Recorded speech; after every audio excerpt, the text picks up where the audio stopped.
Bonjour, nous sommes en 2020 dans le site de l'Institut Docteur Angélique, qui est un institut catholique de théologie et de philosophie réaliste sur Internet. Je rappelle que cet institut ne vit que de vos dons et donc n'hésitez pas à l'aider par des petits dons sur les liens que vous trouverez en début de cette vidéo. Alors je commence ici le commentaire biblique de la première épître aux Thessaloniciens.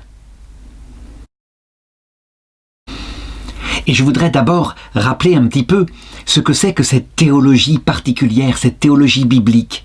On peut dire que en théologie, il y a comme trois grandes façons de faire. Une façon qui pourrait être qualifiée de théologie scientifique, qui essaye d'harmoniser de manière ordonnée et avec des analogies qui sont prises à partir de connaissances philosophiques rationnelles, donc sans qu'il y ait des métaphores. L'analogie propre, c'est par exemple quand on compare l'amour de Dieu à l'amour d'amitié, parce qu'il y a un rapport, on compare du spirituel avec du spirituel. L'analogie métaphorique, elle ne sert pas tellement ici, en théologie scientifique.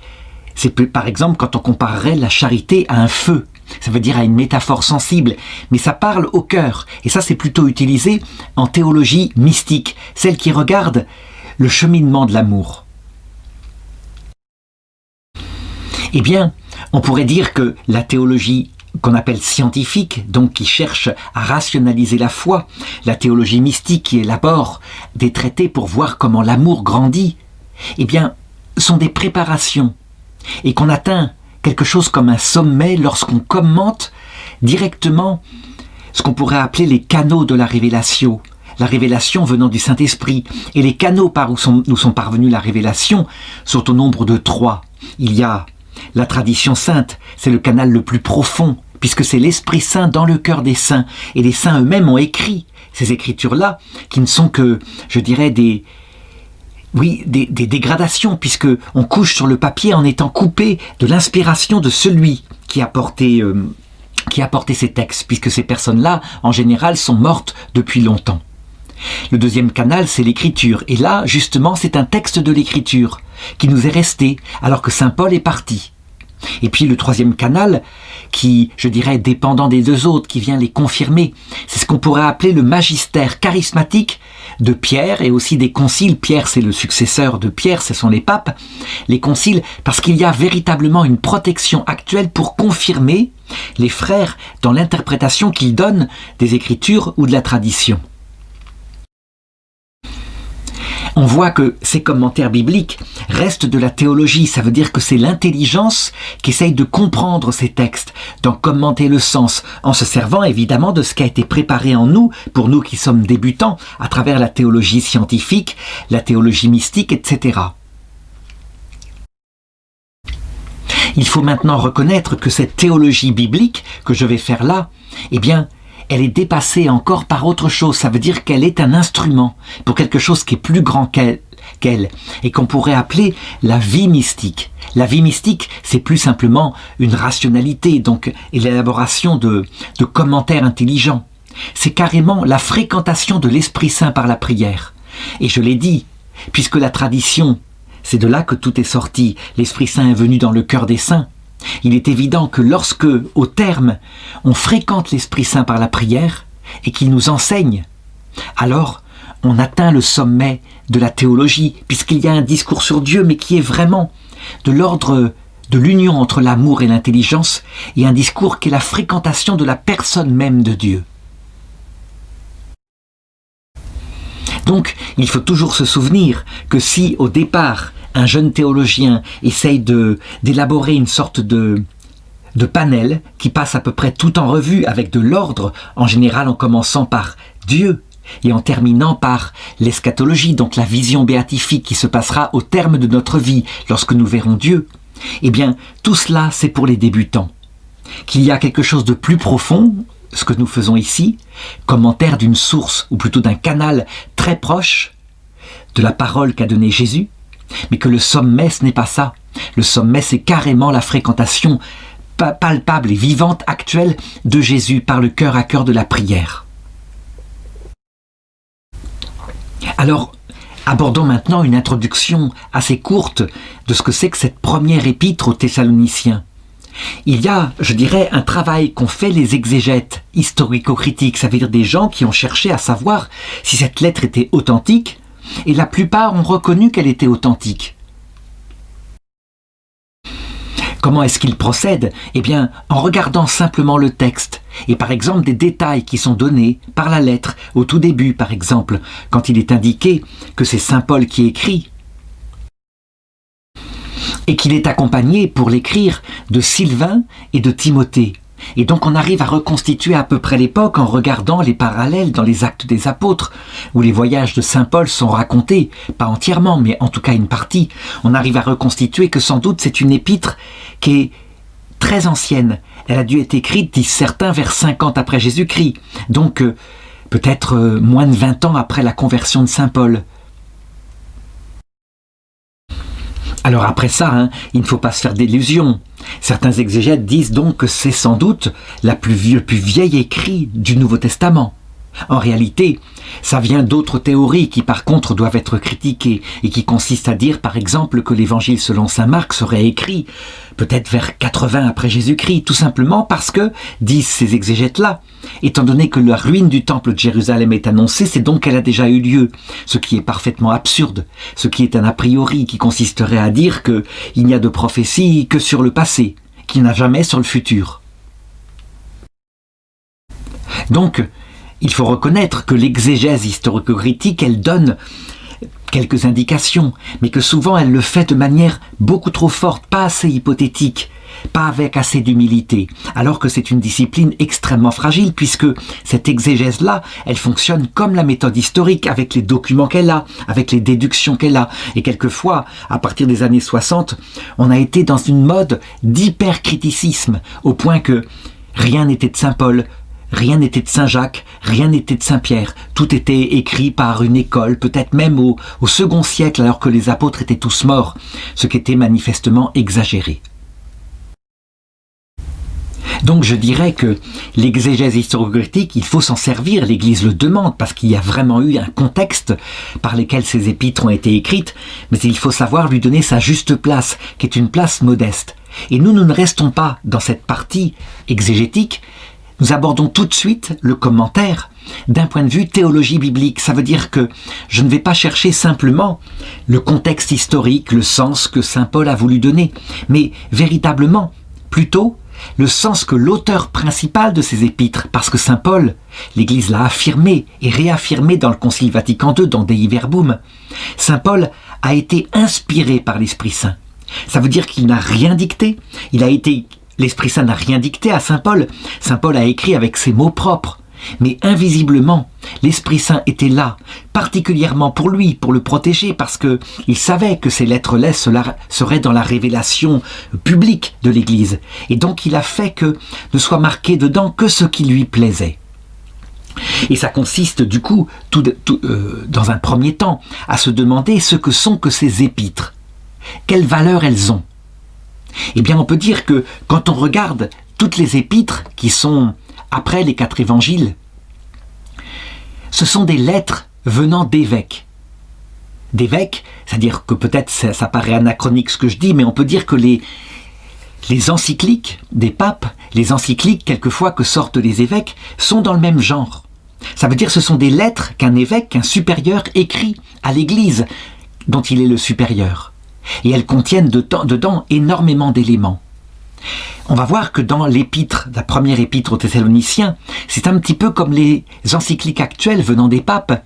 Il y a beaucoup de sujets. Il y a des parties qui sont d'ordre affectueuse, des salutations, des parties qui sont d'ordre pastoral. Ça veut dire qu'on donne des conseils compte tenu des circonstances de temps et de lieu que connaissent l'Église particulièrement. Et puis, il peut y avoir des parties doctrinales.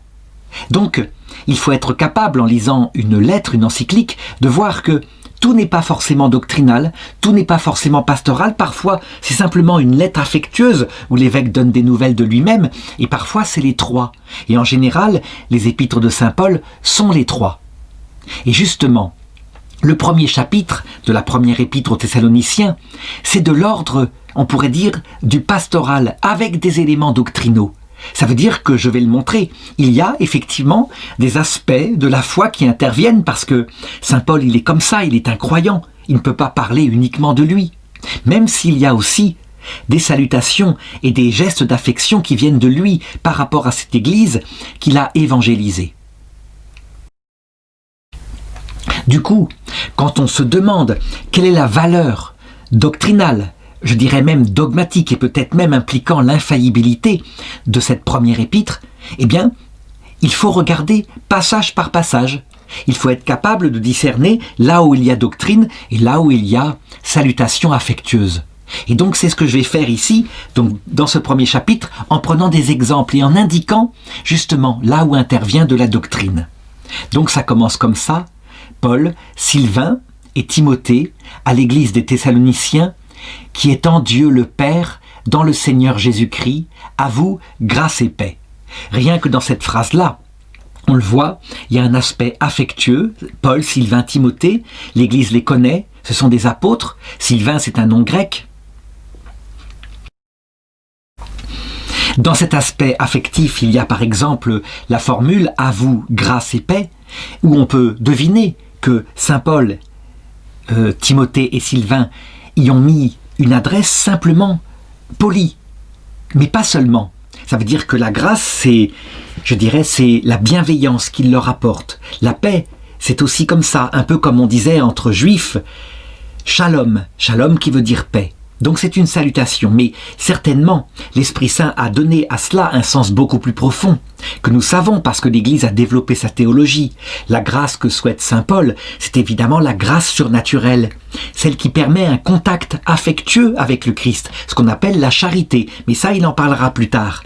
Et la paix, c'est certainement pas la paix simplement de l'amitié, c'est la paix que donne Jésus-Christ, à savoir quand son âme est stabilisée en lui, qu'on n'a plus peur de rien, que rien ne peut plus nous séparer de lui, puisque on sait que quoi qu'il arrive, le pire pouvant être le martyr, on aura la vie éternelle, on ne sera jamais séparé de lui. Donc c'est cette paix-là qu'il souhaite.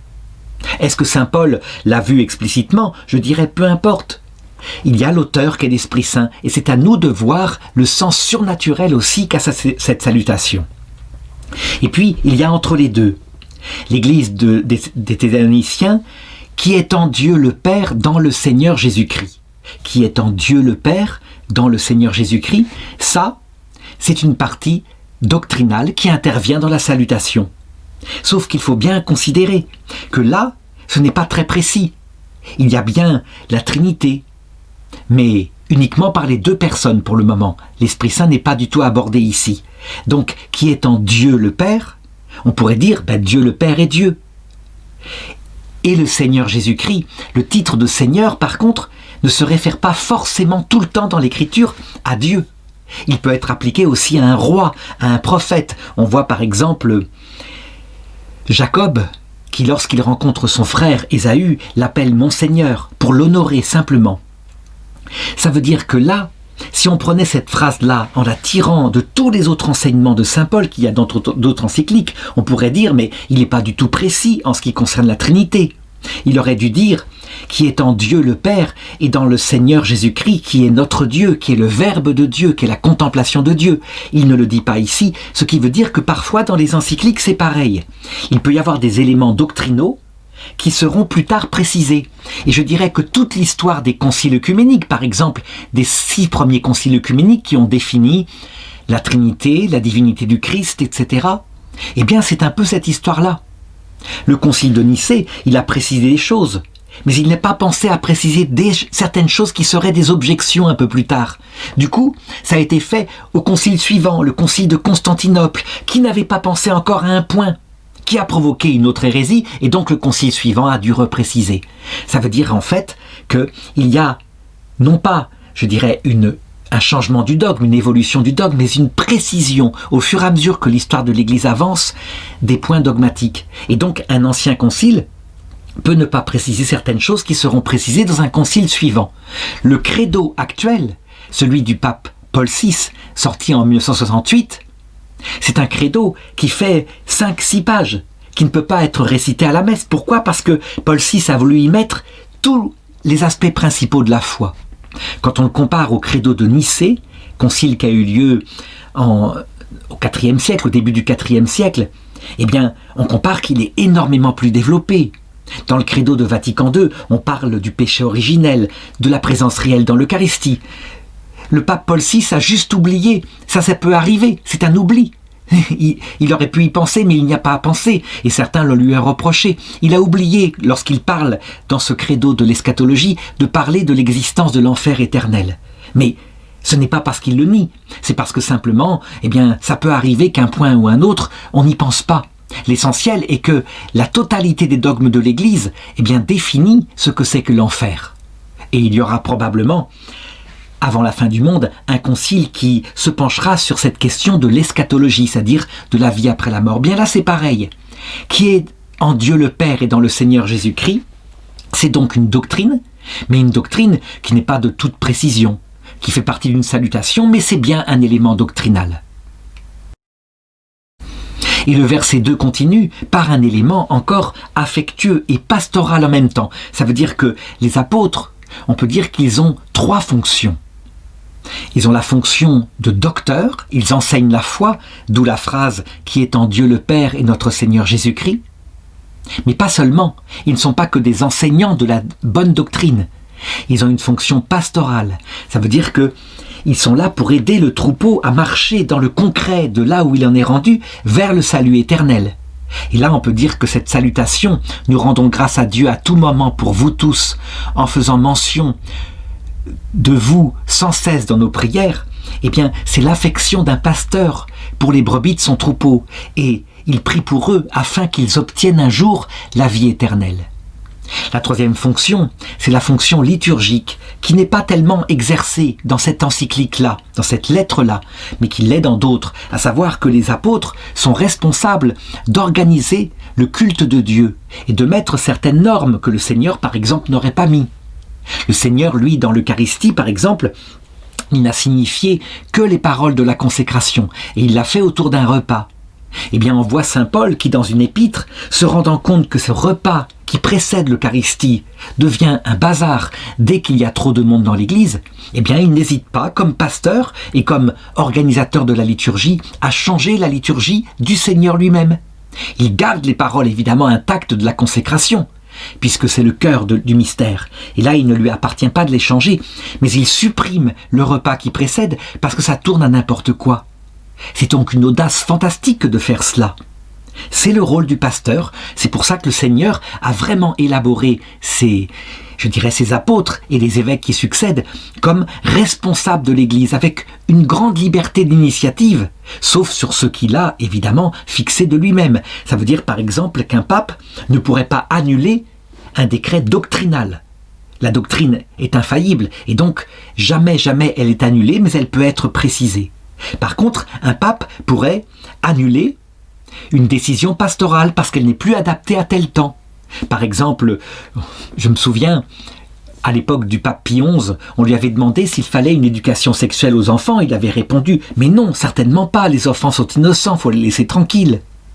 100 ans plus tard, le pape François dit exactement l'inverse. Si vous ne leur donnez pas d'éducation sexuelle limpide, pure, alors ils se formeront avec leur téléphone portable. Et ce sera dramatique. Il a tout à fait raison, mais parce que nous sommes à un autre temps.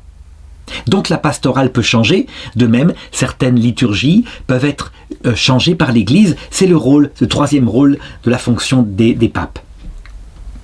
Alors, nous rendons grâce à Dieu à tout moment pour vous tous en faisant mention de vous sans cesse dans nos prières. Ça veut dire qu'il est très content de cette jeune Église qui se comporte bien.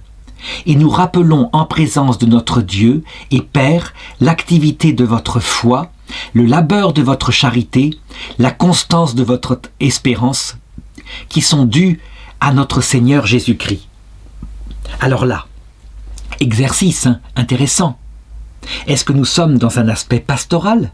Ben oui, parce que il le rappelle, il prie. Mais est-ce qu'il y a des éléments doctrinaux ici ? Mais oui, et des éléments doctrinaux très importants.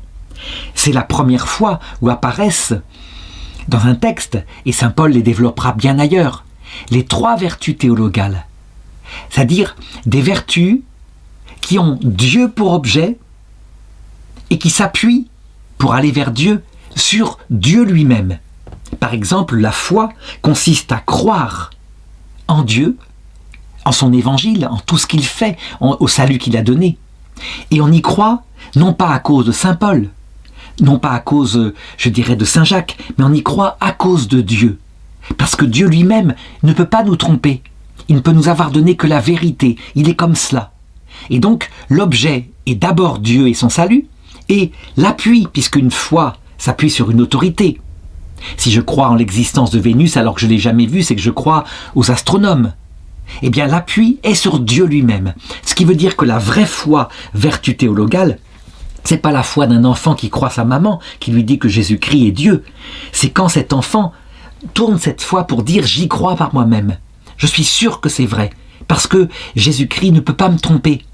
Et ça vient souvent d'une expérience intime, mystique. C'est pour ça qu'on dit que la foi est un don de Dieu. D'ailleurs, c'est ce qu'il dira lui-même, qui sont dus à notre Seigneur Jésus-Christ. Comment pourrait-on croire Dieu si on n'a pas l'expérience intime de Dieu ? De même qu'on croit sa maman quand on est enfant parce qu'on a l'expérience de sa maman et on a confiance en elle, elle est là. Eh bien, la foi est un don de Dieu parce que, justement, un homme qui pourrait manifester une foi extérieure très grande, on n'aurait qu'une foi appuyée sur cet homme-là. Mais au moment où l'Esprit Saint vient dans le cœur et touche le cœur de la personne, on dit à ce moment-là que c'est un baptême de l'Esprit Saint, que son cœur est en feu, alors la foi devient une foi théologale, elle s'appuie sur l'expérience même de Dieu. Pour ce qui est ensuite de la charité, le labeur de votre charité, ça c'est très très important doctrinalement. La charité, elle est donc un amour. Alors d'abord c'est une vertu théologale, ça veut dire qu'elle aime Dieu, et à cause de Dieu elle aime le prochain. Et pourquoi est-ce qu'elle aime Dieu ? Il y a deux motifs qui ne seraient pas de l'ordre de la vertu théologale. On pourrait aimer Dieu parce qu'il nous donne du plaisir en le priant. C'est vrai, au début de la conversion, il y a un tel plaisir affectif de la présence de Dieu que c'est un amour qui ressemble à celui des jeunes amoureux qui sont tombés fous amoureux. Et puis, on pourrait aimer Dieu, deuxième motif, parce qu'il nous est utile. Quand on a la foi qui nous est donnée, tout d'un coup, notre vie prend sens. Et donc, on se met à aimer Dieu parce qu'il équilibre notre psychologie, qui jusqu'à là était malheureuse. Notre cœur était sans repos. Et bien là, cette charité n'est pas la charité au sens plénier. Elle s'appuie encore sur le plaisir ou l'utilité. Elle devient plénière quand on aime Dieu pour lui-même, à cause de ce qu'il est, parce qu'il est Dieu, sans chercher un cadeau, ni même de l'utilité. Évidemment, il faut des années et des années pour arriver à un tel amour, et le Seigneur le fait petit à petit. Il a toute une vie pour ça, il nous fait progresser. Il ne faut pas chercher à faire pousser une plante en tirant dessus. Disons que, par exemple, pour faire élaguer en nous l'amour du plaisir, eh bien, il nous met, au bout d'un certain temps de conversion, dans ce qu'on appelle une nuit des sensations. On n'éprouve plus de sensations en priant. Et là, on est appelé à se battre pour rester fidèle. Évidemment, s'il supprimait toutes les sensations sans exception, qui tiendrait ? On a tellement besoin de plaisir pour arriver à prier. Donc il les supprime un peu, mais il en redonne de temps en temps. Et comme ça, beaucoup peuvent évoluer et se mettre à aimer davantage Dieu parce qu'il est lui-même. Et pour supprimer aussi le côté utilitaire, il arrive qu'il nous plonge un peu plus tard dans la nuit de l'esprit. Ça veut dire qu'à un moment donné, on ne comprend plus ce qu'il nous veut. Il est comme mystérieux, parce que ne serait-ce qu'il nous a permis, il a permis sur nous des malheurs. Et alors, si on reste fidèle dans cette nuit de l'esprit, ça veut dire que notre intelligence ne comprend plus, l'esprit c'est l'intelligence, on se met à l'aimer au-delà de l'utilité qu'il apporte, au-delà de l'équilibre. Donc je l'ai dit, il faut du temps. En tout cas, ce qui est un autre aspect doctrinal très important, et qui répond par avance aux protestants, à savoir les labeurs, le labeur de votre charité. En fait, la charité n'est pas du tout qu'un sentiment. Quand je dis qu'elle est un amour, c'est pas un amour sentimental. Or, le sentiment intervient. Je viens de le montrer. Et le plaisir sentimental, c'est comme ça qu'il nous attire à lui. Mais c'est un amour volontaire. Ça veut dire que notre intelligence sait qu'il est bon, ce qu'il a fait à la croix, et donc elle le choisit. Et en l'occurrence, parce qu'elle le choisit, elle agit pour lui. Comme disait Dalida, je cite souvent cette chanteuse parce que véritablement, elle a donné quelque chose qui est très important pour notre époque. Elle qui a beaucoup souffert, elle a connu des amours, et les hommes qui l'aimaient voulaient son argent, voulaient éventuellement la gloire d'être auprès d'une chanteuse aussi célèbre, et ne s'occupaient jamais d'elle, ils ne pensaient qu'à eux. Et donc elle a chanté une chanson qui s'appelle « Paroles, paroles », tout ça c'est des paroles. Oui, quand on dit « je t'aime, je donnerai ma vie pour toi » et qu'il n'y a jamais aucun acte, aucun petit sacrifice, ne serait-ce que venir la voir quand elle était en dépression, c'est des paroles. L'amour est donc un acte, ce qui fait qu'on aime quelqu'un, même au point de vue humain. C'est parce que quand il a besoin, et même quand ça nous déplaît, que c'est pénible, parce que c'est lourd, etc., on est présent. Il n'est d'amour que d'acte d'amour, parce que l'amour spirituel est une volonté de faire le bien à l'autre et non pas de se faire du bien à soi. Donc on a là quelque chose d'important. Quand les protestants disent « les œuvres ne servent à rien », ils ont raison s'il s'agit des œuvres de la loi de Moïse, mais s'il s'agit des œuvres de la charité, le Seigneur le dit lui-même. C'est pas celui qui me dit « Seigneur, Seigneur » qui entrera dans le paradis, c'est celui qui fait la volonté de mon Père. Et qui consiste en quoi? En aimant Dieu, à savoir en priant, puisqu'on aime Dieu en priant, en l'aimant comme ça, en faisant des efforts sur soi, et puis en aimant le prochain en acte. Comme dit Saint Jacques, quand il a faim, on lui donne à manger, on ne lui parle pas de l'évangile, on lui donne d'abord à manger. Et puis, quand il a faim de l'évangile, on lui donne l'évangile. On n'est pas là en train de lui donner à manger en disant « je veux pas t'influencer, donc je te parle pas de l'évangile ». Non, on est capable, en acte, de correspondre à ce dont il a besoin. Donc c'est la deuxième vertu théologale. Et la troisième, la constance de votre espérance. L'espérance est donc la troisième vertu théologale. Et c'est pareil, elle espère quoi de Dieu? Dieu et le prochain, pour l'éternité. Donc l'objet ultime de l'espérance, c'est de voir Dieu face à face, avec le prochain, puisque l'amour de Dieu et du prochain, nous dit Dieu, c'est le même. Il aime ses enfants, il est mort pour eux. Donc nous souhaitons par l'espérance que pas un sur terre ne se perde. Nous le souhaitons vraiment, nous prions pour cela, qu'aucun n'aille en enfer. Et sur quoi s'appuie cette espérance? Eh bien, sur Dieu seul. Si elle s'appuie sur ses propres forces d'apôtre en disant « vous allez voir ce que vous allez voir, moi je vais prêcher extraordinairement et donc j'apporterai la foi à tout le monde », c'est plus une espérance théologale, c'est une grande espérance sur ses propres talents. Et Dieu peut s'en servir, mais c'est pas ça l'espérance théologale. C'est Dieu seul qui, quand il le veut, donne la victoire. Et il la donne, s'il le veut, au moment où il le veut, il sait, il connaît nos âmes, et donc il sait quand le faire, quand faire croître son Église, quand la faire décroître, pour lui apprendre l'humilité. Il donne la croissance et il la retire. Ça paraît curieux, mais nous verrons de l'autre côté à quel point c'était bien. S'il n'avait donné que de la croissance à l'Église catholique, nous savons ce qui se passe dans ce cas-là, parce que nous sommes les membres de l'Église sur terre avec notre cœur plein de péchés. On se met à aimer cette civilisation puissante, et donc, pour elle, on peut éventuellement se mettre à dominer, à écraser ceux qui pensent différemment, voire à tuer. Alors à ce moment-là, parce que ce grand succès est source d'orgueil, Dieu peut très bien faire diminuer son Église afin de former le cœur de ses prêtres et de ses fidèles à être plus humbles. Mais ça dure un temps. À un moment donné, il redonne toujours la victoire. C'est comme ça. Autre chose, quand par l'espérance, on attend une victoire terrestre justement, et non pas la victoire ultime, et puis le retour du Christ à l'heure de la mort, mais simplement sur terre une victoire terrestre, et qu'on commence à compter le nombre de chrétiens, et à dire, voyez, le Concile Vatican II ne vient pas de Dieu, puisque le nombre de catholiques en Europe a baissé catastrophiquement. Alors, c'est qu'on ne comprend pas. Qu'on ne comprend pas d'abord que Dieu seul donne la foi, que deuxièmement, il peut y avoir une crise qui évidemment vient des hommes, mais que certainement, Dieu se sert de cette crise-là, qui ne durera pas toujours, l'Église y en est passée par de nombreuses. Il s'en sert pour façonner le cœur dans l'humilité. Et donc, c'est parce que on a l'espoir et non pas l'espérance qu'on commence à s'angoisser. Parce qu'on croit que uniquement ce qu'on voit maintenant sur terre, c'est ça qui va refléter le salut éternel. Alors que pas du tout. Jésus l'a bien indiqué. On le voit dans un texte où quand il y a des gens qui viennent en masse auprès de lui pour écouter ses sermons, alors qu'en fait, ils viennent pour avoir du pain, parce qu'il a multiplié les pains un petit peu avant, et que les pains étaient délicieux sans doute, et donc ils viennent pour avoir à manger. Alors on pourrait se dire avec réalisme, ces gens-là sont des pauvres gens perdus, ils n'ont aucun sens de Dieu, ils viennent pour du pain matériel. Et Jésus, il a un regard plus profond et il se réjouit en ce jour-là, pris par l'Esprit Saint. Et il dit à ses disciples, regardez, la moisson est blanche, elle est prête pour la moisson. Pourquoi ? Parce qu'il sait très bien que ces pauvres gens viennent pour du pain, mais que aussi, ça permet à leur cœur d'être modestes, humbles, parce qu'ils sont pleins de misère. Et donc, dans leur comportement, qui effectivement n'est pas brillant, ils sont en train d'apprendre l'humilité. Dieu leur fera miséricorde. Bien sûr qu'il leur révélera qu'ils ont cherché à venir vers le Christ pour avoir du pain.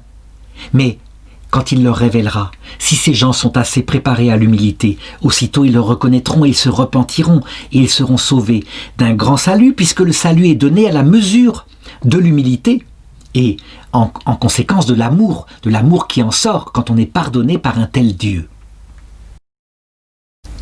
Donc voilà, on voit à quel point dans cette petite phrase-là, il y a une théologie dogmatique extraordinaire. En quelques mots, là, tout est dit. Et je dirais, c'est beaucoup plus précis que le passage que j'ai donné sur la Trinité juste avant. Là, on a quelque chose qui est presque un traité complet des 3 vertus théologales. Alors, le verset 4. Nous le savons, frères aimés de Dieu, vous avez été choisis, car notre évangile ne s'est pas présenté à vous en parole seulement, mais en puissance, dans l'action de l'Esprit Saint, en surabondance. De fait, vous savez comment nous nous sommes comportés au milieu de vous pour votre service. Là encore, il y a un point doctrinal, et en même temps qu'une action de grâce, donc pastorale. Ça veut dire qu'on touche à un grand sujet, qui a été l'objet principal de la 6e session du Concile de Trente, donc au XVIe siècle. À savoir, Martin Luther disait « Tout vient de Dieu dans le salut. Il nous donne la foi, et nous avons qu'à la recevoir par la foi. Et à ce moment-là, nous sommes sauvés et nous sommes sûrs d'être sauvés. » Eh bien, on le voit ici, c'est ce que dit saint Paul. Il le dit « Vous avez été choisis ». Et c'est vrai, nous devons considérer que quand la foi vient sur nous, elle nous est donnée. Et c'est assez étonnant parce que tout le monde se rend compte que parfois, il s'est converti dans sa famille, la foi lui est tombée dessus, mais que quelqu'un de plus digne que lui dans sa famille n'a pas reçu ce don. Donc la foi est un don de Dieu. Le seul problème, c'est que Martin Luther a conclu de cette phrase-là et de phrases comme celle-ci, que tout était de Dieu et que la grâce seule agissait, que nous étions incapables d'agir en retour, mais que nous devions simplement recevoir cette grâce comme un enfant, dans la confiance totale, et que ça suffisait, c'était le salut.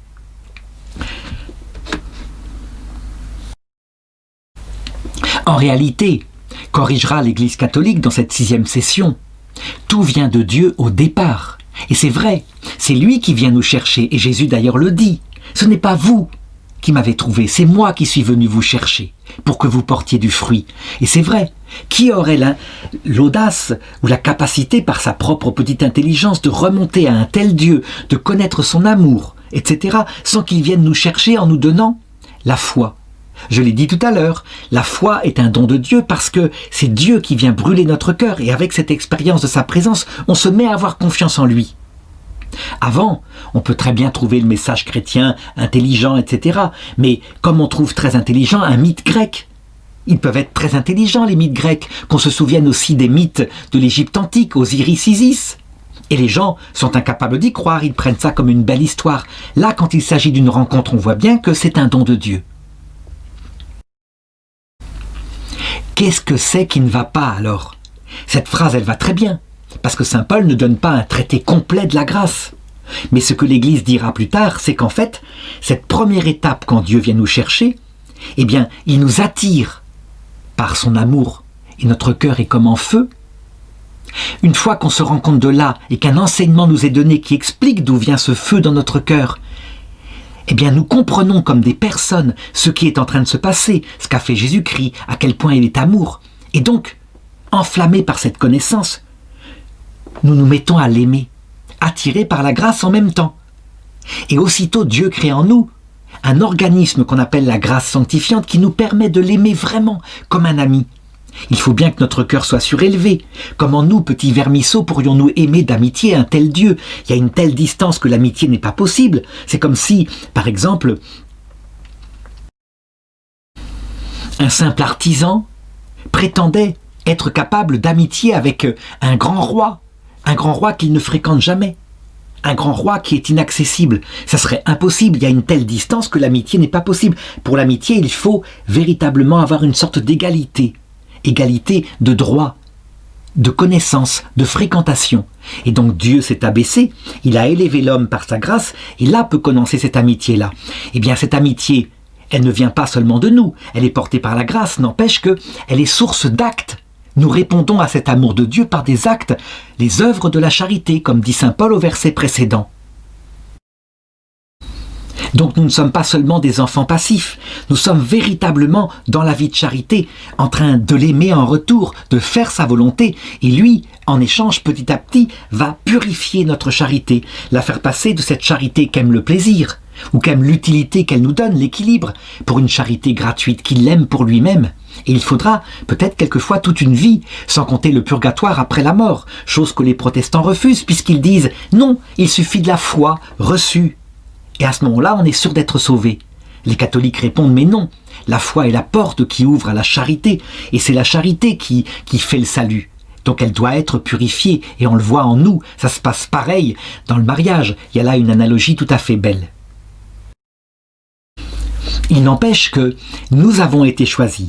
Alors certains en ont conclu, je parle ici de Jean Calvin, que si nous avons été choisis parce que nous avons la foi, et c'est vrai, il est tombé sur nous des paroles, donc nous avons entendu le message qui évidemment nous a touchés, mais ça ne suffirait pas. Il a été accompagné, ce message, de la puissance de l'action du Saint-Esprit. Et ça, saint Paul le cite à d'autres endroits. La puissance, elle fonctionne en trois choses. Les signes, les prodiges et les miracles. Les signes, c'est par exemple quand ils nous tombent dessus au moment où nous entendons cette parole, des tas de coïncidences qui nous correspondent, comme par exemple des dates, c'est la date exacte où, par exemple, on a été baptisé. Je ne sais pas, mais ça nous frappe et on ne sait pas pourquoi. Les prodiges, ce sont des faits objectivables, par contre, mais qui pourraient s'expliquer par la psychologie. Par exemple, tout d'un coup, on se sent mieux. C'est comme si l'angoisse disparaissait, parce qu'on entend la parole. C'est un prodige. Certains psychiatres diront, là, c'est peut-être parce que vous êtes dans le renouveau d'un amour nouveau. Vous avez découvert ça et donc ça a équilibré votre âme comme le ferait le fait que vous seriez tombé amoureux d'une jeune fille. Oui, c'est tout à fait vrai. Et les miracles, par contre, ce sont des phénomènes qui ne peuvent pas s'expliquer par les lois naturelles, des phénomènes contre nature, comme par exemple, imaginons un aveugle de naissance qui n'a pas, mettons, pas de cornée, on va imaginer comme ça, carrément, pas Dieu donc, et il va entendre une prédication et tout d'un coup, tout est là, les yeux sont revenus, instantanément, il voit. Ça c'est de l'ordre du miracle, ça veut dire c'est impossible, ça ne peut pas s'expliquer par la nature, c'est un phénomène qui implique la toute-puissance de Dieu. Ces choses-là ne font que disposer le cœur, évidemment, le stupéfiant. Mais la vraie puissance de l'Esprit Saint, c'est la quatrième chose qui est citée par saint Paul et qui est mise ici dans l'action du Saint-Esprit en surabondance. C'est quand, même si ces choses-là, comme les signes, les prodiges et les miracles n'ont pas lieu, c'est quand il y a une présence de l'Esprit Saint, palpable, qui nous brûle, qui fait tirer des larmes parfois, donc qui est accompagné de phénomènes mystiques extraordinaires. Quelquefois, c'est juste dans l'intelligence, c'est-à-dire qu'on comprend tout, on est éclairé par des lumières. Mais on sait que ça vient pas de nous. Il y a quelqu'un qui est là. Alors là, c'est bouleversant. Quand ça arrive à quelqu'un, on appelle ça le baptême du Saint-Esprit, la conversion est là. Et je dirais, il n'y aurait que les signes, les prodiges et les miracles sans cette présence du Saint-Esprit, personne ne se convertirait. On serait juste en train de faire « Ah, fantastique, c'est quand même c'est extraordinaire !» Non, ça ne suffirait pas pour donner la foi. La foi est la rencontre avec une personne. Alors par contre, à partir de là, est-ce qu'on doit conclure avec Jean Calvin que certains sont choisis et que d'autres ne le sont pas, donc que certains sont prédisposés ou prédestinés au paradis puisqu'ils ont reçu la foi, et d'autres qui n'ont pas reçu ont été simplement prédestinés par la souveraine puissance de Dieu à l'enfer. Eh bien l'Église catholique s'est opposée à ça formellement. Cette théologie, elle la considère comme absolument hérétique. Évidemment, Que Dieu choisisse certains maintenant et d'autres pas maintenant ne veut pas dire qu'il ne choisira pas les autres. Il l'a montré, il est mort sur la croix. Et donc, ça a même été solennellement dogmatisé par un dogme qui a échappé aux pères qui l'ont écrit. Mais ça, pas grave, ils n'avaient qu'à faire attention. On sait que dans le Concile Vatican II, il avait été dit au début par le pape Jean XXIII que ce serait qu'un concile pastoral. Et ensuite, le pape Paul VI rajouta la recherche de doctrine. Donc il y a eu deux constitutions dogmatiques qui sont sur l'Église, Dei Verbum, et sur l'écriture sur l'écriture Dei Verbum et sur l'Église Lumen Gentium. Eh bien, il y a un texte dans une constitution pastorale qui s'appelle Lumen Gentium, qui est manifestement un dogme solennel. C'est-à-dire une vérité qui engage l'infaillibilité de l'Église avec un ton qui est plus que habituel, pas un ton doux, mais un ton solennel. C'est Gaudium et Spes 22.5. Parce que Dieu est mort pour tous, nous devons tenir, donc l'Église insiste bien, et là c'est l'Esprit Saint, nous devons tenir que le salut sera ou est proposé à tout homme par un moyen connu de Dieu. Proposé à tout homme. Ça veut dire qu'il n'y a pas l'arbitraire de Dieu qui prédestine certains à l'enfer et d'autres au paradis. Non. Non. Le salut est proposé à tout homme, ou sera proposé à tout homme, parce que c'est pas tout de suite, ça se fait pour certains beaucoup plus tard, et sera donc proposé par le don de la foi, le don de la grâce, la capacité de se tourner vers lui dans le repentir et l'amour, explicite. Donc en se servant des dogmes du Concile de Trente, on voit bien que c'est pas simplement une bonne volonté qui se comporte bien, non. C'est véritablement la possibilité de s'unir au Christ par la charité, vertu théologale, qui est une amitié, donc qui implique de connaître le cœur du Père, du Fils et du Saint-Esprit. On ne peut pas être ami avec quelqu'un qu'on ne connaît pas. Ce dogme-là, qui est très important, a bouleversé la théologie catholique, et l'Église en a tiré les conséquences. D'abord, elle l'a marqué dans le catéchisme. Alors c'était connu avant, il y a des textes dans l'Écriture qui en parlent, mais saint Thomas d'Aquin, pendant pratiquement 700 ans, pensait que le salut ne serait pas proposé à tout le monde. Et saint Augustin, dès le IVe siècle, disait la même chose. Il disait, non, il y a au moins les enfants morts sans baptême. Ceux-là, ils sont damnés pour l'éternité, avec des souffrances parce qu'ils sont faits pour voir Dieu, disait saint Augustin. Sans souffrance parce qu'ils n'ont pas péché, disait saint Thomas d'Aquin. Mais peu importe, le salut ne leur était jamais proposé. Et donc l'Église, avec le pape Benoît XVI, en 2007, a dit... En conséquence de Gaudium et Spes 22.5, il est évident que l'hypothèse des limbes éternels n'est pas possible. C'est une hypothèse qu'il faut faire disparaître, il faut trouver la solution. Comment est-ce que ces enfants se verront proposer le salut, sachant qu'après la mort, c'est trop tard. Et la solution, elle est apparue de plus en plus avec évidence, à savoir que ça se faisait simplement dans ce qu'on appelle le passage de la mort, qu'on appelle aussi les limbes, des limbes temporelles, entre ce monde et l'autre, et c'est là qu'il y a quelque chose qui est prévu pour ces millions d'enfants qui meurent, afin que le salut leur soit proposé en toute liberté, ainsi que la mort à eux-mêmes, puisqu'on n'est sauvé que comme cela. Donc tout ça pour dire qu'un texte comme ça, il doit se lire à la lumière de tous les autres textes, mais pas seulement, de la tradition de l'Église, du magistère qui a parlé au cours de l'histoire. Et si on ne l'a pas, parce qu'il y a eu des moments où les gens ne l'avaient pas, eh bien, ils savaient intuitivement qu'il ne fallait pas interpréter ça, comme si certains étaient choisis et d'autres non, parce qu'ils seraient prédestinés à l'enfer, tout simplement en contemplant la croix de Jésus. Quand on contemple la croix de Jésus et qu'on voit comment Dieu, le Tout-Puissant, se fait moquer de lui par des types qui vraiment, vraiment le méprisent en passant devant sa croix et qu'il ne les détruit pas et que nous savons qu'il le fait pour révéler l'humilité infinie et la bonté du Père. Eh bien, nous ne pouvons pas après, sans être illogique, croire que les petits-enfants innocents, au prétexte qu'Adam et Ève a choisi pour eux qu'il n'y ait pas l'Esprit Saint dans leur cœur et leur conception, sous prétexte qu'ils sont morts, quelquefois avortés, seraient comme ça damnés pour l'éternité, séparés de Dieu, alors que leur âme spirituelle est là. Il y a une logique, simplement, et donc, si on ne trouve pas la solution, en tout cas la logique, que d'ailleurs beaucoup de mamans ont eue, mais pas toutes, parce que l'influence de saint Augustin, saint Thomas était là, beaucoup de mamans se disaient, évidemment, il a une solution pour eux.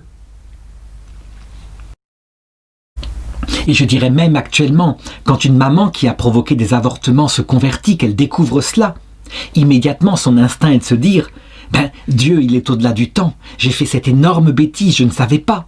Je l'aurais su, je l'aurais jamais fait. Mais maintenant, des années après, je vais prier Dieu pour mon bébé, afin qu'il soit baptisé par mon désir.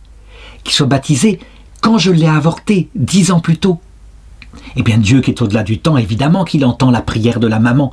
Il y a forcément ça. Et donc, il le baptise. Et donc, il lui donne la grâce, etc. La possibilité de grandir dans ce temps de limbe, éventuellement, pour un jour choisir par lui-même le salut éternel. Alors, on pourrait se demander, mais comment se fait-il que certains sont choisis et d'autres non? Ben, la réponse, elle est assez simple. Dieu sait ce qu'il fait. Et donc, quand il choisit certains maintenant tout de suite, c'est parce qu'il choisira les autres plus tard.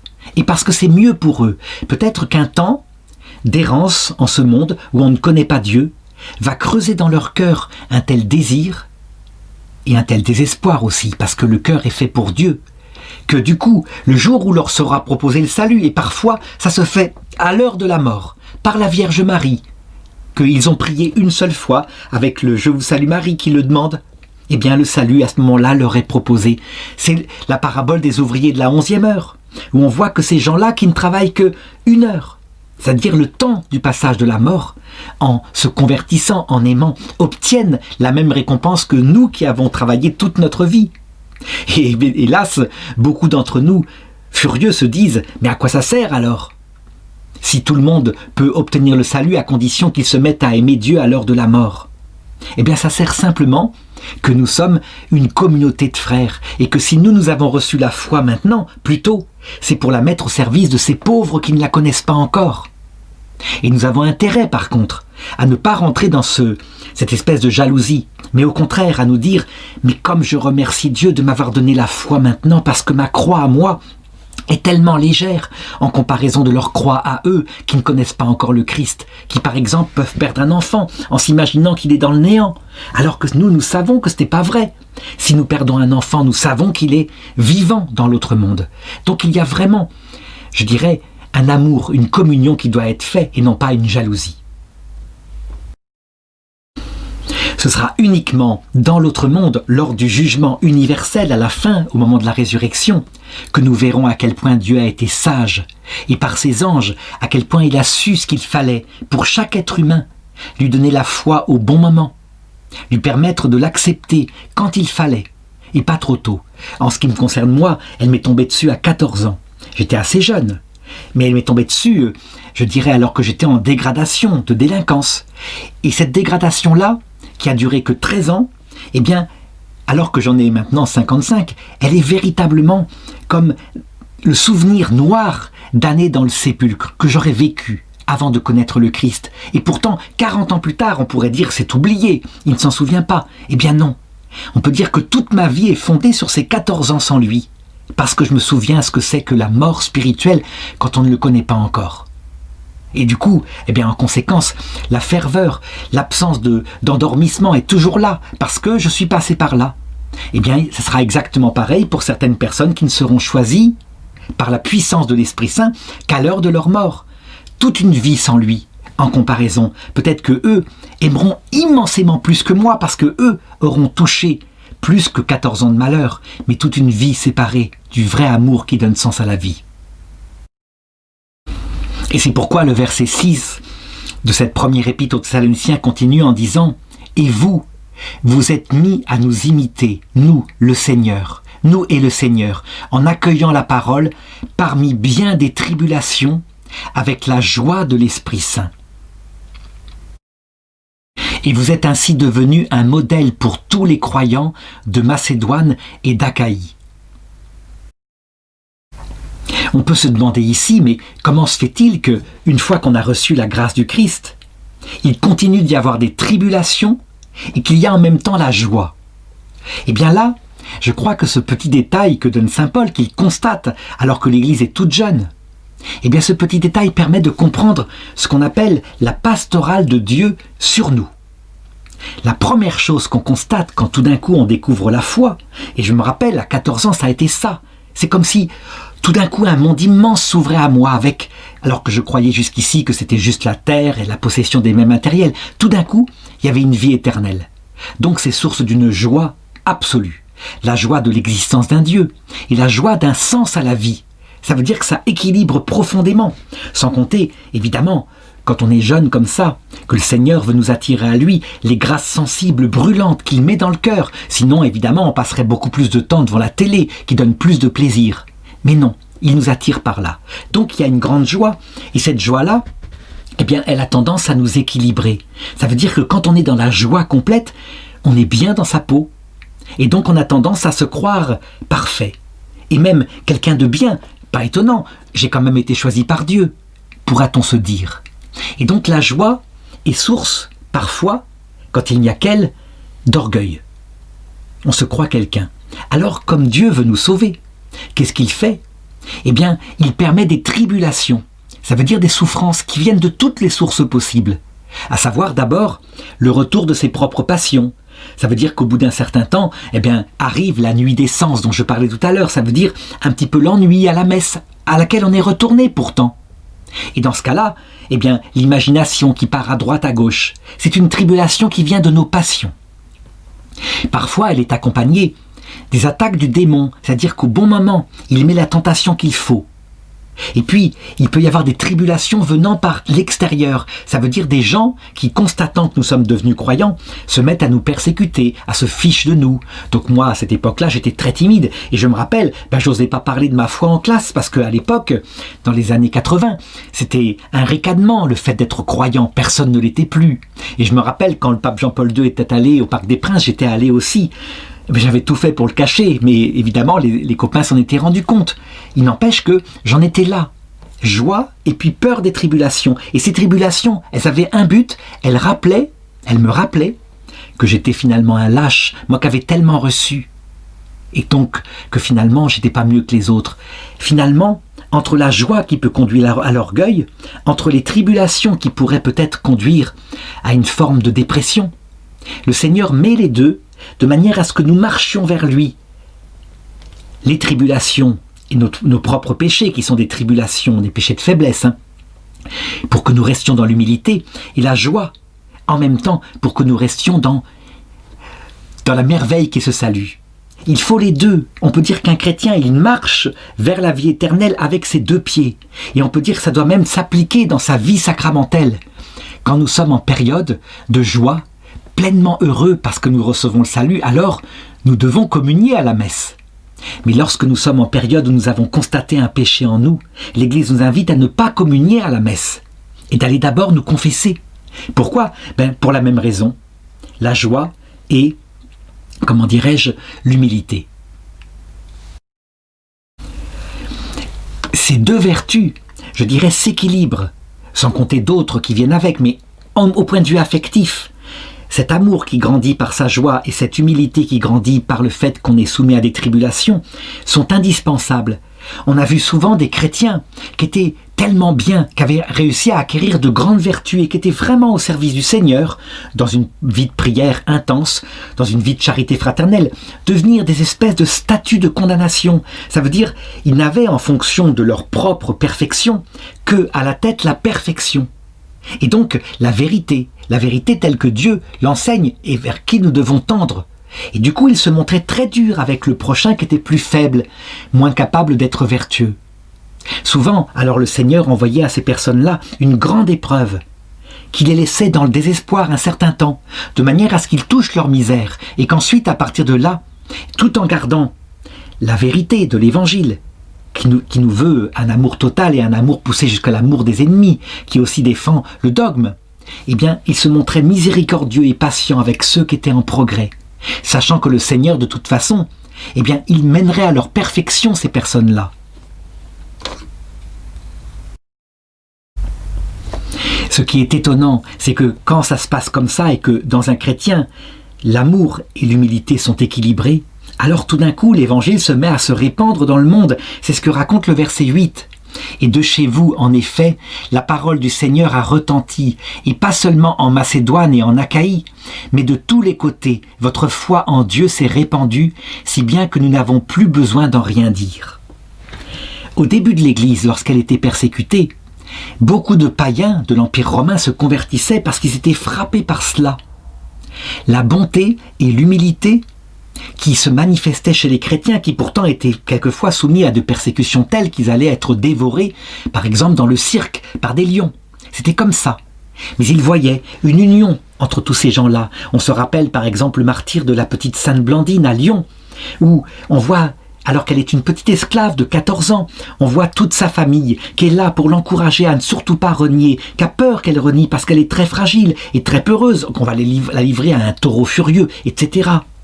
Eh bien, les chrétiens étaient, les païens étaient stupéfaits par les vertus qui émanaient de la part des chrétiens. Donc, ils défendaient la vérité du Christ. Et face à ça, du coup, ils étaient capables d'affronter la mort avec un grand courage, une grande dignité et même une joie qui rayonnait sur leur visage parce qu'ils allaient bientôt voir face à face leur Dieu. Et loin de se montrer arrogants avec ceux qui les persécutaient, très souvent ils priaient pour eux. Pas tout le temps, certains martyrs étaient là qui ricanaient, qui se montraient durs, mais certains étaient très humbles, ne crânaient pas, ne s'estimant pas mieux que ceux qui les persécutaient. Alors dans ce cas-là, quand cette vérité, cet amour, cette joie étaient accompagnés de l'humilité, c'est-à-dire la miséricorde et la compréhension pour ceux qui persécutaient, on peut dire que les gens étaient touchés. L'Esprit Saint venait dans le cœur souvent de ces gens-là qui étaient comme brûlés. Et ils en gardaient un souvenir intense des années avant de découvrir à leur tour le Christ. Les païens furent frappés par le renouveau, le parfait équilibre, la dignité de la vie chrétienne. Et c'est vrai. On raconte qu'ils disaient, entre eux, au cirque, « Regardez, voyez comme ils s'aiment ». Alors attention, je ne veux pas dire que cette perfection que je suis en train de raconter est restée tout le temps, ce n'est pas vrai. Très vite, on peut dire que les choses se sont dégradées. Par exemple, au IVe siècle, on voit un déséquilibre qui se fait. Par exemple, certains des grands théologiens se mettent à défendre la vérité, ce qui est essentiel. La vérité est au service de l'amour. Mais comme ils le font, et qui sont des grands intellectuels, et qu'ils le font parfois en oubliant que le but de cette vérité, c'est l'amour de Dieu et l'amour du prochain, ce que je disais au début de cette vidéo. La vie mystique, c'est le but. Et qu'ils exaltaient la vérité pour elle-même, avec un grand sens qu'elle devait être parfaite, eh bien, ils en oubliaient les personnes, ils se montraient durs, et ils s'insultaient entre eux. On le voit avec Saint Jérôme qui envoie des lettres d'insultes à tel autre docteur qu'il estime indigne. On le voit aussi dans le comportement des évêques, des grands évêques catholiques de cette époque, qui commencent à fixer le dogme, et qui n'hésitent pas à mettre en exil, voire à demander à ce que l'empereur mette en prison celui qui est hérétique et qui a été déclaré comme tel. Qu'on se souvienne par contre des grands saints, comme par exemple saint Ambroise, évêque de Milan, ou saint Martin de Tours. Ces évêques-là qui furent stupéfaits au moment où ils exerçaient leur ministère par la volonté d'un empereur qui voulait justement exécuter un hérétique. Cet hérétique s'appelait Priscillien. Et eux, ils insistèrent pour qu'il ne soit pas exécuté. On ne peut pas utiliser la violence physique pour une erreur de théologie. On en discute, on ne tue pas. Et ils ne purent pas empêcher l'exécution. Ce qui montre bien que le christianisme s'est répandu avec les chrétiens, au début où ils étaient avec ces qualités que j'ai indiquées, et quelquefois il s'est répandu ensuite envers, malgré les chrétiens. Et ça veut dire par la puissance de l'Esprit Saint, parce que les chrétiens n'étaient plus toujours pleinement l'image de la vertu telle que je viens de l'indiquer. En tout cas, au verset 9, on peut dire que saint Paul, lui, il voit dans l'église de Thessalonique la perfection des vertus, qui s'exerce dans cet équilibre entre vérité et amour, d'un côté, entre humilité et amour, au niveau pratique. Et donc il dit ceci: on raconte là-bas comment nous sommes venus chez vous et comment vous vous êtes tournés vers Dieu, abandonnant les idoles pour servir le Dieu vivant et véritable, dans l'attente de son Fils qui viendra des cieux, qu'il a ressuscité des morts, Jésus, qui nous délivre de la colère qui vient. Là, en l'occurrence, saint Paul met surtout en avant la vérité qu'ils ont par rapport à l'Évangile. Et le fait qu'en conséquence, ils se sont détournés de l'erreur qui était représentée à cette époque-là par des idoles. En fait, il faut bien être conscient que cette vérité, je l'ai dit, elle est tournée vers un Dieu vivant et véritable. Ça veut dire que ce n'est pas une vérité seule, c'est une vérité qui conduit à l'amour. Et à l'amour du prochain aussi, et aussi à l'humilité. Je l'ai dit, s'il n'y avait que la vérité qui devait être louée chez les Thessaloniciens, alors souvent, quand on est dans la vérité uniquement, on est comme un glaive. C'est vrai qu'on est précis, qu'on manifeste où est l'erreur. Mais quelquefois, le glaive, eh bien, il tranche, il blesse, il est dur, il est carré.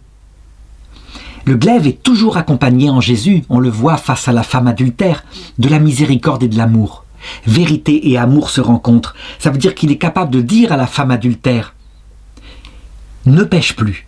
Ça, c'est la vérité. Elle pêche en commettant l'adultère. Même s'il sait que ce péché est un péché de faiblesse, elle cherche l'amour. Et en même temps, d'accompagner ça de la miséricorde. « Moi non plus, je ne te condamne pas ». Alors que Jésus, qui est parfait, aurait pu la condamner. Non, il sait ce qu'il y a dans le cœur de l'homme. C'est lui qui a fabriqué l'homme. Et donc il est toute bonté, toute miséricorde. Il le sera encore plus à la croix lorsqu'il sera passé lui-même physiquement par les souffrances que nous connaissons. Alors, dit l'Épître aux Hébreux, il aura lui-même progressé. C'est incroyable, hein, le terme, parce qu'on pourrait dire c'est presque hérétique. Ben, il aura progressé par la croix par laquelle il est passé. Donc, tout cela pour se rappeler que la directive que donne saint Paul ici, où il parle principalement tout de même de la vérité, de l'adhésion à la vérité, le rejet des idoles, eh bien, la perfection complète, elle n'est pas que dans la vérité, elle est dans la vérité unie à l'amour, et là on devient à l'image du Christ, et elle est au niveau pratique dans l'amour uni à l'humilité. Est-ce qu'il faut pour cela mépriser la vérité? Certains l'ont dit. On s'unit au Christ, c'est lui la vérité, et donc pas besoin de défendre les dogmes. Non, la vérité est fondamentale. Elle permet à notre intelligence d'être dans la lumière, et de se diriger, puisque notre intelligence nous dirige dans la nuit, de se diriger vers ce qui est bien. Par opposition, on peut comparer cela à l'erreur des idoles. Je l'ai dit, à l'époque de l'Empire romain, très souvent l'idolâtrie consiste à vraiment adorer une idole. Ça veut dire qu'on fabrique un Dieu qui n'est pas le vrai Dieu Jésus-Christ. Et on adore l'idole en elle-même, on en fait une sorte de porte-bonheur. Par exemple, un gris-gris, c'est une idole. Certains protestants iconoclastes, et puis dans la crise iconoclaste de l'Église orthodoxe qui eut lieu au 8e siècle, on dit « mais l'image même du Christ, comme celle qui est derrière moi, c'est une idole, puisqu'on se sert d'une image et que c'est interdit. » Non, non. Il faut bien être clair. L'image du Christ qui est derrière moi représente une image non faite de main d'homme, c'est-à-dire l'humanité du Christ. Elle permet donc de remonter à ce que Jésus révèle par son humanité, qui est la vraie image créée, image non faite de main d'homme qu'il donne du Père. Et donc, on peut dire que tout est changé par le fait que Dieu s'est incarné. On a là non plus une idole, mais la véritable image de ce qu'est Dieu. La grande différence avec l'idole païenne, c'est qu'elle était projetée par nous. Ça veut dire qu'on mettait dans une image charnelle qui pouvait être un taureau avec sa puissance, ou un aigle. L'aigle a souvent été l'idole des grands empires. La puissance, il fond sur ses proies, il est invisible et rapide. On y a mis souvent la projection de ce qu'était Dieu, comme si Dieu était comme un aigle, uniquement déterminé à nous conquérir pour nous dévorer. Et donc on voit bien que ça, c'est pas le vrai Dieu, mais c'est une projection de notre méchanceté humaine. Donc à l'époque c'était comme ça. À notre époque, on peut dire qu'il s'est levé quelque chose de beaucoup plus grave que des idoles de pierre, comme on le voyait chez les païens. Il s'est levé chez nous ce qu'on appelle des idéologies.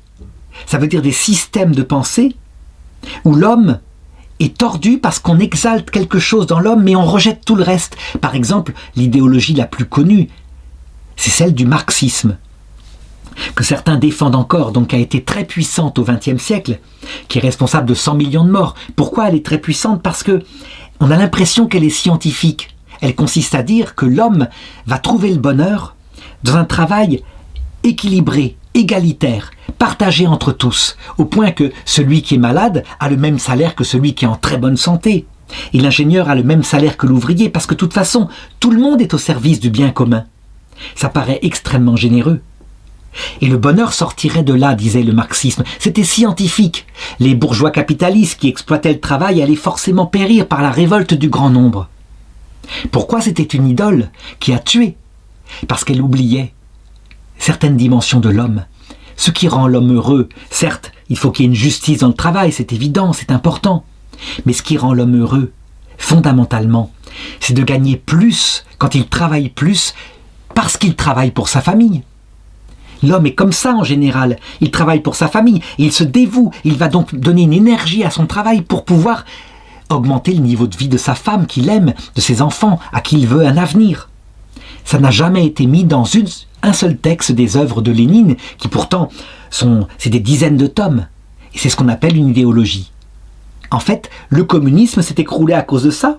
Ça veut dire qu'en fait, les gens, mis au service d'une collectivité, qui avait le salaire qui tombait quoi qu'il arrive, ont commencé à ne peu travailler, puisque de toute façon le salaire allait arriver. Et donc ce qui les intéressait, eux, c'était leur famille, et donc quelquefois on voyait les petits jardinets, au cours des petites isbas, des petites maisons individuelles, qui produisaient plus en agriculture que les immenses sovkhozs, c'est-à-dire les champs collectivisés, que personne n'allait moissonner, parce que de toute façon le salaire allait tomber. Alors, le système communiste idéologique s'est mis, parce qu'il était sûr de lui-même, à persécuter comme feignants et antisociaux ceux qui n'allaient pas faire la récolte, et éventuellement à les tuer. Voilà une idéologie. Il y en a eu bien d'autres au XXe siècle.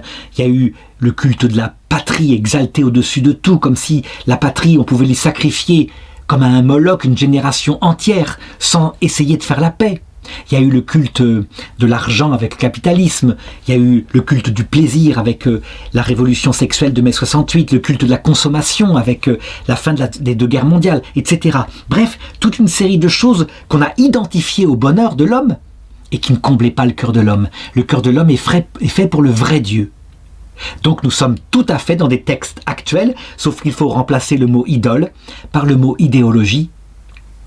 Il suffit de regarder en 2020 la télévision et nous verrons que l'idole actuelle, manifestement, c'est quoi?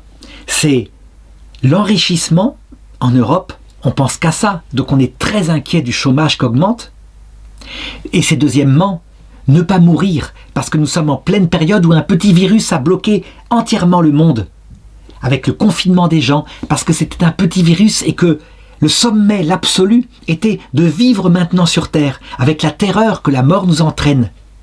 Il y a donc là une idole, puisque le sommet, c'est la vie entière de l'homme, avec la vie éternelle. Et quand on n'y croit plus, il ne reste plus que la vie terrestre. Et donc ça devient quelque part une idole. Quand saint Paul dit « Le vrai Dieu, c'est lui que vous avez cherché, le Dieu vivant et véritable », ça répond à ça. Quand on sait que notre vie sur Terre est passagère, on ne pourra pas prolonger d'un seul jour notre vie avec tout l'argent qu'on a. Aussi peut-être quelques jours, mais pas grand-chose. Nous sommes programmés pour partir de ce monde maximum à 120 ans. Mais là, je parle de ceux qui sont exceptionnels. Quand on le sait et que c'est un Dieu vivant qui nous attend de l'autre côté, que nous le verrons face à face, c'est pas seulement une vie éternelle, on n'est pas fait pour ça. On est fait pour la vie éternelle avec le vrai Dieu, celui qui comble notre cœur. En enfer, on a la vie éternelle. On ne meurt jamais.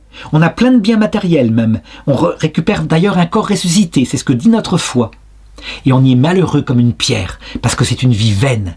Le cœur est vide chez ces gens qui ne cèdent jamais, qui sont pleins de dureté, qui sont sûrs d'eux-mêmes et qui ne veulent pas se repentir. Ils n'ont donc pas le vrai Dieu. Donc c'est un enfer éternel, leur vie éternelle. Voilà, je m'arrête là en espérant que, comme ça, en abordant l'introduction de la première épître aux Thessaloniciens, j'aurais bien montré les différents aspects qui sont présents, donc pastoraux, doctrinaux, avec une très grande richesse, parfois en quelques petites formules. Et puis, il n'y a pas l'aspect liturgique. Dans les chapitres suivants, on verra que saint Paul, ici, se fait beaucoup plus précis pour aborder un point précis de doctrine. Il n'est pas dans la doctrine générale comme dans la salutation qui est ici. J'espère aussi que chacun aura compris qu'on ne peut pas demander à tous les documents venant du magistère, qui sont des encycliques, donc qui ressemblent à ça, d'être sur tous les points précis à chaque moment. Donc on ne peut pas tirer une phrase pour en faire une doctrine. C'est la doctrine générale dans tous les textes de l'Église qu'il faut garder. Je dirais même plus, le pape Benoît XVI l'indique. Il faut, par exemple, quand on regarde un des repères dogmatiques de Vatican II, Comme par exemple celui qui dit que dans les religions, il y a des semences de la vérité même si elles ne sauvent pas.